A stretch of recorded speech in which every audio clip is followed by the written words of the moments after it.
Hello, beautiful people, and welcome back to Tomato Tomato. I am your host, as always, Talia Sherman. I am so excited for you all to hear this interview that I did with the funny, brilliant, amazing Professor Toni Cook, who is my very own professor of linguistics. This is by far the most hilarious episode that I've ever done, but it's also the most broad. Professor Cook and I talk about her research on verb reduplication. We talk about historical linguistics, feminist word choice, language and worldview, prestigious dialects, and a lot more. Something to note before you hear the interview, though, verb reduplication is the process where a verb is said twice instead of once, and then the meaning of the verb changes. For example, there's a difference between liking someone and liking someone. But that's it with the disclaimers. Please enjoy the funny, brilliant, amazing, talented, wonderful Professor Toni Cook. All right. Toni Cook, welcome to the podcast. Thank you. Hi, listeners. Toni Cook is my professor of linguistics at Pomona College, and she has a bachelor's from Amherst and a PhD from the University of Pennsylvania. That's true. To top it all off, she is a queer icon and one of my favorite professors right now. So let's jump in. Okay. Tell me about you and your interest in linguistics and why you're in this field. Why is a, nice girl from Chicago going around studying linguistics? Yeah, well, so Talia, as you mentioned, I have my bachelor's from Amherst, and I had started out there. I was thinking that I was going to be a Black Studies major. I was interested in questions of racial equity in Chicago and the Chicago public schools. And then just in taking classes in Black Studies, I took a class on languages of the African diaspora. It was a linguistics class, but it was offered through Black Studies. And I was like, what is this new way of thinking about the world? This is so neat. And something that I like about linguistics, it's about kind of finding patterns in the world. And I think I'm somebody who has always been very pattern oriented. And linguistics kind of gave me these tools to make sense of these patterns that I'd kind of been noticing. And I don't know if I was hooked right away, but I knew that I knew enough to know that I wanted to learn more, sort of, if that makes sense.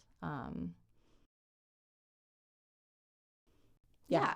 So I think for a language like Zulu and other African languages and languages of the global South that have been subject to colonialism and looking at maybe since colonialism has been overthrown, at least in name and in government, how the languages have maybe changed. So for Zulu, thinking about the end of apartheid and when there's more movement of people, actual literal freedom of movement, how that can affect a language.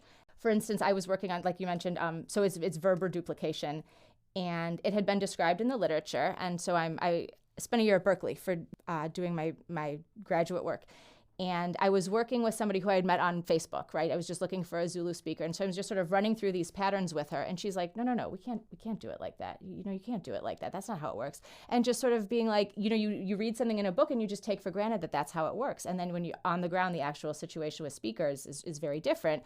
And so what I figured out interviewing, so at this stage for my dissertation, I interviewed maybe 20 or 25 people. And then in subsequent work as a postdoc, I interviewed close to 80 people. But that when we think about rural, reduplication in rural areas, is pretty conservative, how it was described in the literature in the 1920s.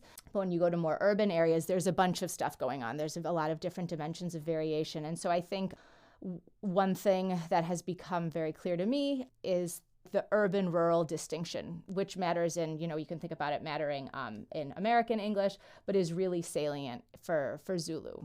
And like you had mentioned, so the people who speak the best Zulu are these people who are often impoverished in rural areas who have some facility with English, but are mostly monolingual Zulu speakers. And so they don't have many resources, socioeconomic resources, but in the linguistic resources, they're sort of seen as the keepers of the language.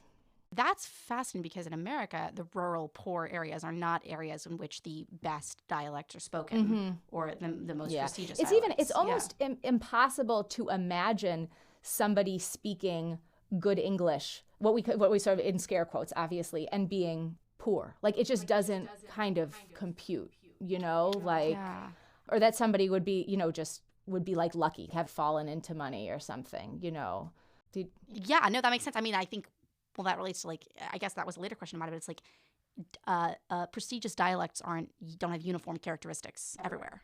Well, because there's nothing, I think if that were the case, then there would be something that were like inherently prestigious. And, and that would be nuts, right?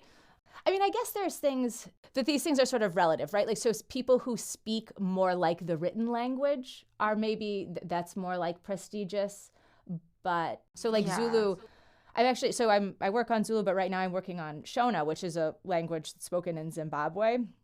A lot of the dynamics are the same, and that the way that we understand the languages of sub-Saharan Africa, these Bantu languages, is really through the eyes of these British missionaries and British government officials who they kind of had this idea of they needed to exert order on the linguistic situation that was on the ground, and so they sort of kind of clumped varieties together sort of arbitrarily and said like, okay, these are languages. And it was often associated with like religious groups. So like if one group were proselytized by, what are some like religious denominations, like the Methodists or the Seventh-day Adventists.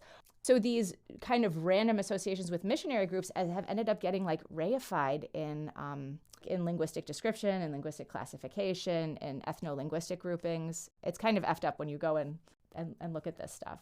Yeah, that's... Think about like, oh, everyone learning like more languages, that's great, right? But the British actually had this view of colonial bilingualism where they wanted to learn the language of the people they were colonizing, but as a way of like exploiting them further. But for them, it wasn't like, oh, let's learn a bunch of these languages. It was just like, well, let's just kind of pick one and then make this in anything indigenous or in anything internal to the language. It was just sort of these external requirements of the British. So mind is being blown. Yeah. I probably should have asked this earlier, but can you briefly explain what vowel reduplication is? Oh, so it's verb reduplication. Sorry. No, it's fine. Verb reduplication. Yeah, sure. So the verb in Zulu has a lot more pieces to it than like the verb in English. So if you say uyadlalela, that means you're playing with somebody, like you're playing soccer with them or something. But the stem alone in there, the word that just means play, is zala. And so if you double the stem, if you say like uyadlala, that means like you're kind of playing. You're either not playing very well or you're like starting and stopping playing. So in linguistics, we say this is like diminutive reduplication. You can also have intensive reduplication, which we have in English. Like. Mm-hmm, we talked about this in the first day of linguistics. Yeah. Really. Yeah. And so the more in terms of morphology and phonology, the process is sort of similar with this doubling, but then there is a difference in the semantics. And so my work is just on, I mentioned that you have all these pieces of the verb, and when you reduplicate, what pieces are allowed to reduplicate and what that says about how the verb is built. Like, it's not just about copying the segments, there's sort of more involved. So in linguistics, it's really important whether things happen one at a time or all at once. Basically, like when you're building a sentence or something, do all the pieces just kind of come in together, or are you building things kind of one at a time? And so I used the new data that I had collected from Zulu reduplication to really say we need to think about things happening one at a time rather than just building this big object. And yeah. I guess I want to skip ahead to this question because I think it's important. You're the only professor at Pomona to teach historical linguistics as a unit in the intro linguistics class. Okay. The linguistics mentors find this very annoying. Except for the ones who have now taken historical. Except for the ones who have now taken historical. Yeah. So I don't find it annoying. I thought historical was interesting. Good. But why is that? And what is so important about historical linguistics? Why historical? Yeah, I think so. When we talk about historical, we can talk about all these different kinds of change, right? So like changes in meaning, changes in how phrases are built, changes in how words are built, and changes in sounds. There's this thing called like the uniformitarian hypothesis, which you have in a lot of different fields, and it basically is like the way things are working now is the way things have always worked, and the way things have always worked is the way things are working now. And so when I teach historical, I try to talk about how like a connection between historical linguistics and variation. Because if things change, what is the impetus for a change, right? Like how does a change originate? And so like a change has to originate in variation, right? So it's not like overnight there are two groups of people who are like, we used to speak the same language, now we're speaking different languages. That's it, it's over. This happens over like generations and generations. So incipient change is just variation.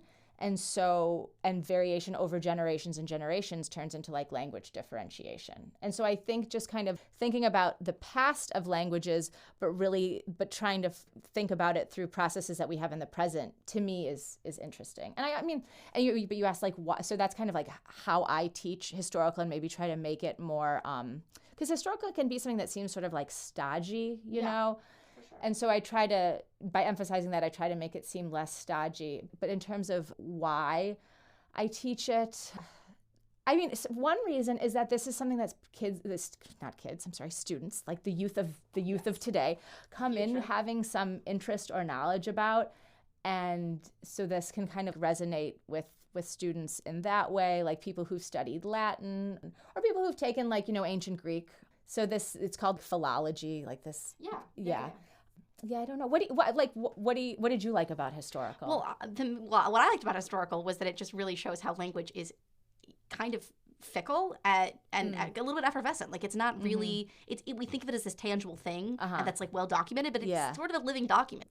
Words that have one meaning today don't have the same meaning tomorrow, and I think that is fascinating. And then there's also the explanation of like, well, why did the word change? Well, because of colonization? Was it because of some kind of big geographical like contact, immigration patterns? Like all these things change language, and so that's why I think historical is kind of cool because of the sociolinguistic implications of it. And also, when we try and figure out how language like used to sound, so sometimes you don't have written records, and then you kind of have to build it from the evidence that you do have, right? So like reconstructing Proto-Germanic or Proto-Indo-European, but even earlier stages of English, like obviously there's this like rich written record for English, but when we look at it, there wasn't standardized orthography. There wasn't like standardized orthography until the printing press.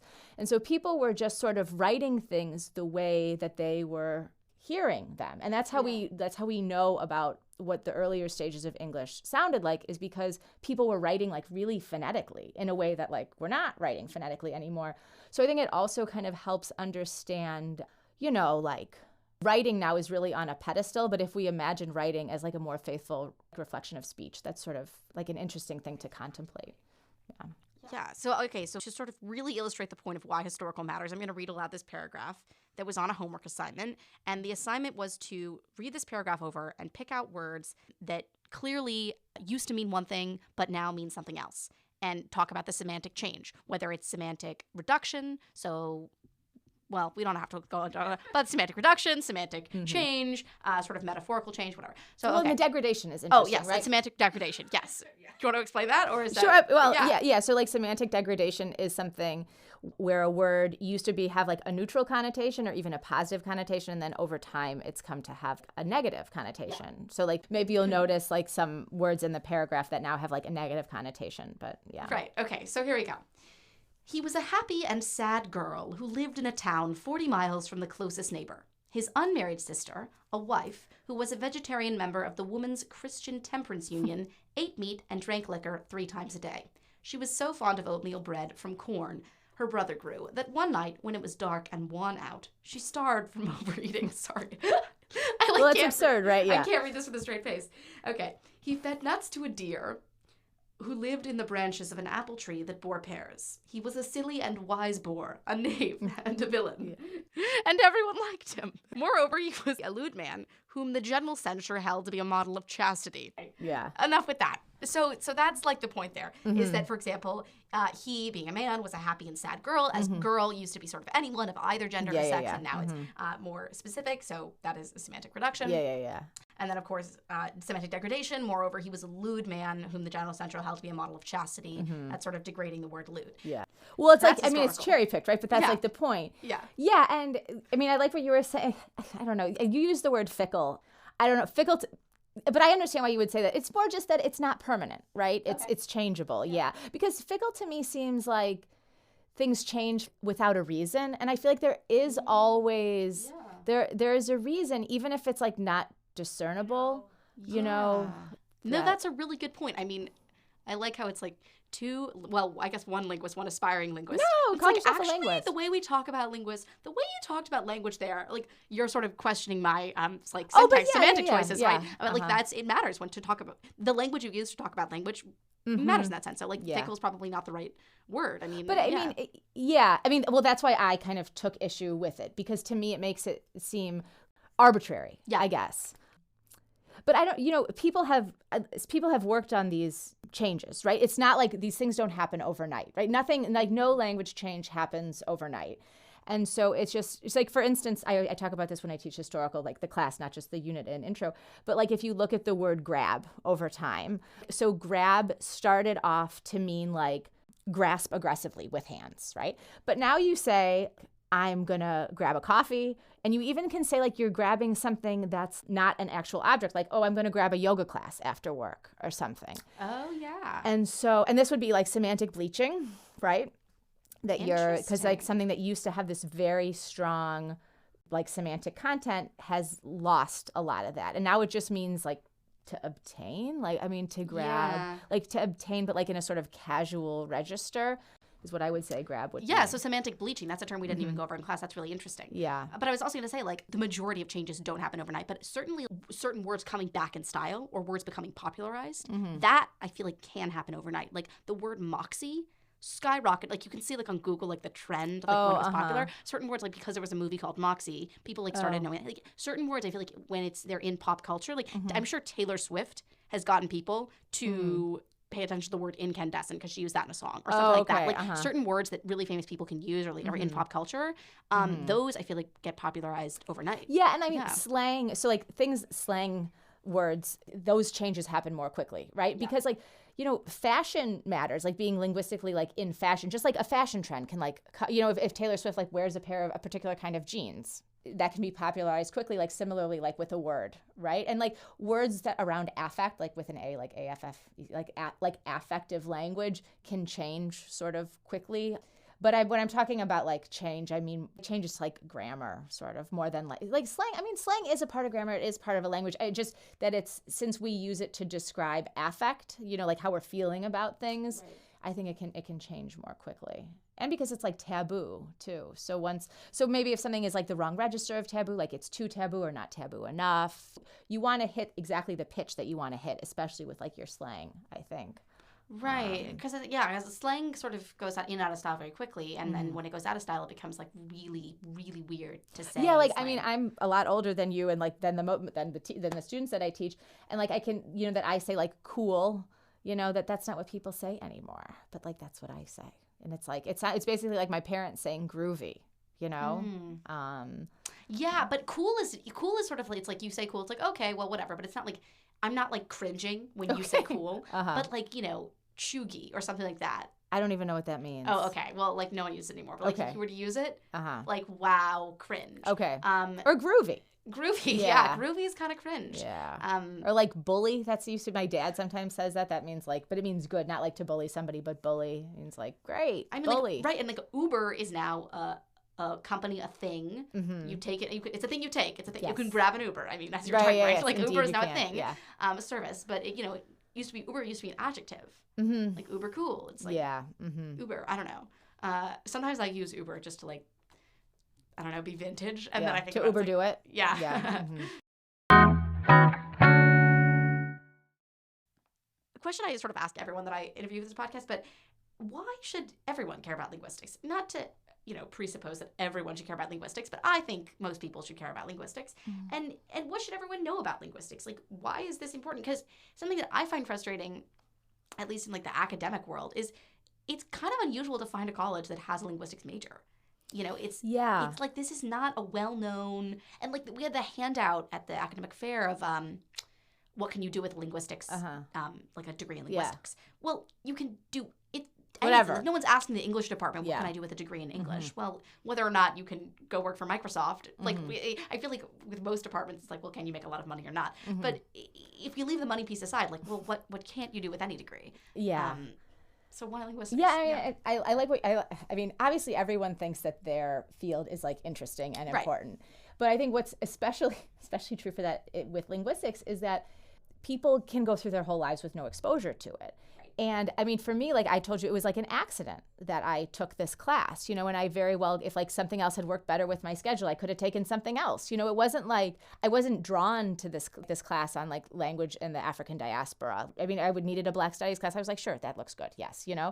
It's funny, the Ling liaisons, which is a group of students at Pomona, they asked the faculty, like, well, how can we make linguistics better known among students? Because sometimes it's like frustrating if like you have this major and nobody knows what it is. Like we all laughed about the professors, we laughed about it in a meeting because we were like, yes, welcome to our life. It's a design feature of linguistics, is that most people are not going to know what you're talking about. So like, why should everyone care about linguistics? Well, I think for one thing, when we understand like prescriptive grammaticality, when we understand like language as like a tool of social control, that it's used to basically like further marginalize people who already kind of don't have access to resources, like that is eye-opening. So when you think you're like making some judgments about somebody's grammar, but as a proxy, what you're really doing is like making judgments about someone's race or class. I think when people are like made aware of that, to confront somebody with like their linguistic prejudices, I hope that that's like humanizing, right? Hopefully it makes people more likely to change, but at least like to be made aware of something is, awareness is better than ignorance. Sometimes when people are like, oh, well, so what's linguistics, like at a party or whatever, I'll say like, well, have you ever said the sentence in like a sentence, like the sound at the end of cats and the sound at the end of dogs? Cats are my favorite animal, or dogs are my favorite animal. Like, well, why? Have you ever noticed that it sounds like an S or a Z? And at this point, my partner will like kick me and be like, stop, don't do this. But like, just like these things that we kind of take for granted, and just these like little puzzles that like linguistically have an explanation, So like anything that you sort of wonder about in language, which is like we are swimming in language like all day, every day, right?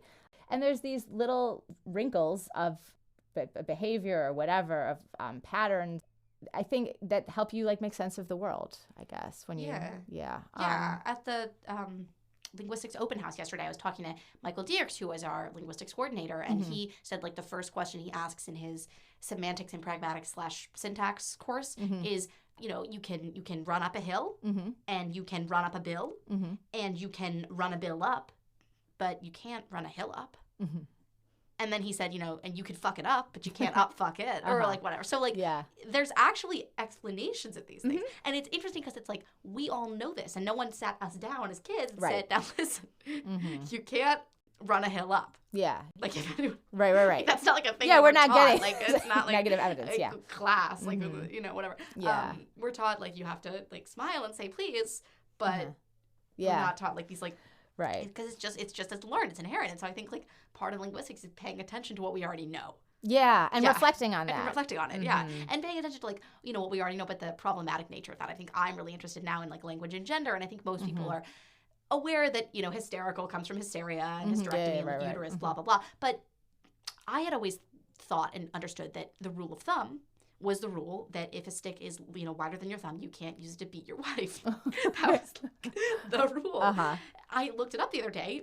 That's not where rule of thumb came from. Okay. But it was, for a long time, understood to have come from that. So still today, like whether or not actually rule of thumb had anything to do with wife beating doesn't really matter. Yeah. Because it was always correlated to that for so many years. So like it's funny you mentioned like language and gender stuff, and the term like gossip now, which has all these like negative connotations. Like it started out, it was like a woman, like a confidant for a woman, but there was it has undergone like degradation because like as so many terms associated with women or class or class too is another one. Like so things that used to just be like neutrally working class are now like negative, like knave, right, or villain. But like similarly like gossip, it was godsip, I think originally, and it was like a confidant for a woman, like and now think about like the connotations of gossip. Yeah. Right. So it makes us aware, like I was talking about class and race prejudices, but how this, and like, people talk about things that they don't like about speech. Like, oh, I don't like it when like, people like this up talk thing or like creaky voice or whatever. And it's like all things associated with women. I don't like it when people talk, like what? Yeah, well, okay. And it's also like men do it too. Like usually, so women like lead linguistic change. I think I talked about this yeah, like when you have a linguistic change, a sociolinguistic change, like anything, like let's say like a vowel shift or whatever, it's usually women who are in the lead, but then men kind of catch up. And so now men are doing these things, but they're still used as like linguistic judgments against women. So. Well, that's just a metaphor for everything. Yeah, that's right, fabulous. yes. I mean, I was looking up the other day. I just was thinking about this. I was like, there's like so many words for, you know, like slut or whore or whatever. There's so many like similes for that. But what's the term for a man? And there's like two of them. There's like philanderer or something, and like that's it. It's like right. But there's like so like even lewd is like not really applied to men, is it? And that's also like, I mean, you're like gross a little bit too. It's not just that you're like sleep around. It's but like there's like wanton and like there's so many words, whether archaic or like however poetic or romantic sounding they sound. Yeah, there's just so many terms. Because like, society is always looking for ways to judge women who have sex, right? And it's funny, like the way that language correlates with like our view of the world, right? And so you have and you have like a word for a child who's lost their parents. Right? This is like this famous example, right? An orphan. But there's no word for a parent who has lost their child because it's like too horrible of a thing to name. So wow, I did not know that. Oh my gosh, yeah, I never even thought about it like that. So what we want to name and what we don't want to name, because it's like, yeah, we just want to leave it as like a linguistic negative. Why have a term for that? Yeah. So was that what Lin-Manuel Miranda was referencing when he wrote, "There's something too terrible to name. You hold your child as tight as you can," right? I mean, he says that, right? And it's Quiet Uptown in Hamilton. I don't know if you. I know what you're talking. I mean, I obviously know, and we've listened to the song. I don't know. We haven't seen it. I haven't seen it, but yeah, it's something like there's a grace or something like that. There's too terrible to name. You hold your child as tight as you can. You push away the unimaginable, right? Because that's what's unimaginable. But that's because it's almost like bounding it, right? When you have a word for it, right? You're sort of putting it in this box. And I think there are things that we don't. You don't want to like circumscribe it with a word. And there are also like lots of horrible words that we do have, like that are, there are horrible words that have horrible connotations. But yeah, there's this is always a go-to example of like, there's not a word for this. So this is sort of where I'm like, anything you want to say, anything you want to add, anything you want to tell the world on this platform. Oh God, no, I mean, thank you for having me on here. Like it was great to talk to you. Oh, thanks. Yeah, no, likewise.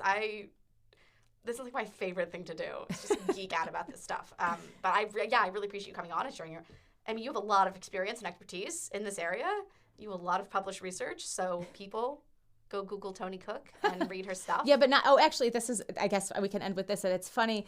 So the name Toni Cook in linguistics, there was an Oakland school board member during the Ebonics controversy whose name is Toni Cook. So it's like, it's an interesting like pairing to have. Like I'm Toni Cook, just like this random linguist, and then there's Toni Cook of the Oakland School Board. And so I've had people email me thinking that I'm that Toni Cook. Yeah. Wow. Well, so like the Oakland School Board controversy where it wasn't that they wanted to teach Ebonics, it was that they wanted to make teachers aware of this other grammatical system, linguistic system that these students were speaking at home. And like one of the names really associated with this is Toni Cook. So I'm not that Toni Cook. I'm Toni Cook number 2. Yeah, this is Toni Cook who says the at. Yeah, right.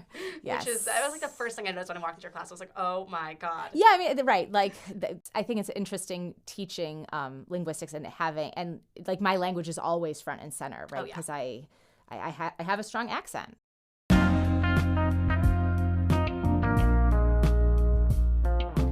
Thank you so much for listening to Tomato Tomato.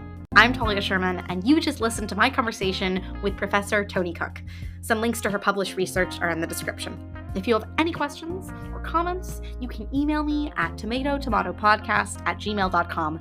That's TOMAYTO podcast@gmail.com. Remember to follow this show and rate it, give it 5 stars, and I will talk to you next time. Bye!